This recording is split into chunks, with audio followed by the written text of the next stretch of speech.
আমরা July August গণঅভ্যুত্থানের সময় আমরা সেই খুনি ফ্যাসিস্ট হাসিনার সাথে আপোষ করিনি। আমরা বলেছি আমার ভাইকে যে খুন করেছে, যে খুনের নির্দেশ দিয়েছে, তার সাথে আমরা কখনোই দেখা করব না। মুগ্ধ শহীদ হওয়ার পরে আমরা দেশবাসীকে মুগ্ধর কথা যখন জানাতে চেয়েছি, তখন নানাবিধ হুমকি ধামকি তখন থেকেই শুরু হয়েছে এবং আমরা সেটাতে দমে যাইনি এবং আমরা দেশবাসীকে জানিয়েছি কিভাবে মুগ্ধর সাথে অন্যায় করা হয়েছে, কিভাবে মুগ্ধকে খুন করা হয়েছে। তারপর থেকে আমাদেরকে গণভবনে যাওয়ার জন্য নানাবিধ চাপ, হুমকি ধামকি দেওয়া হয়েছে, কিন্তু আমরা সেটিতে দমে যাইনি।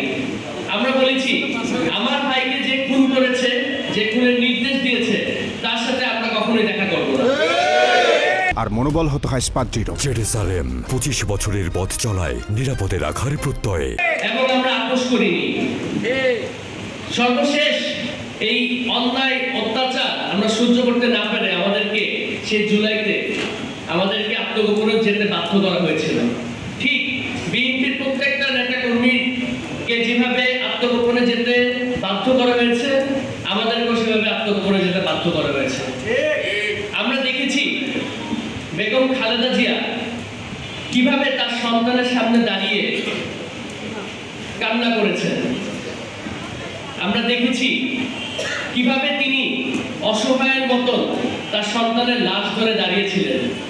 আমি আমার মাকেও দেখেছি তিনি কিভাবে তার সন্তানের সামনে তার লাশটি ধরে দাঁড়িয়েছিলেন।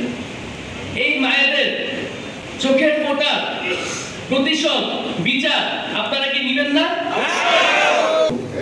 আমাদের যেই 2000-এর উপর শহীদ হয়েছে, 20,000-এর উপর আহত হয়েছে এবং তাদের মধ্যে অনেকেই অন্ধত্ব এবং পঙ্গুত্ব বরণ করেছে, তাদের বিচার আমরা নিব।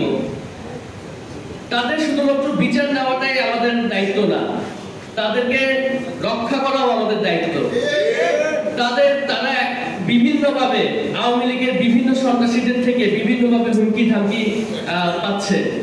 আমাদের সবাইকে মিলে তাদের পাশে দাঁড়াতে হবে এবং তাদেরকে রক্ষা করতে হবে। তারা এই দেশের সম্পদ, এই শহীদ এবং আহতরা এই দেশের সকলের সম্পদ। আমরা সবাই মিলে, এই দেশের সকল জনগণ মিলে আমরা তাদেরকে রক্ষা করব। আমি আবারও অসংখ্য ধন্যবাদ জানাচ্ছি বিএনপি এবং বিএনপির অঙ্গ সংগঠনের সকল নেতা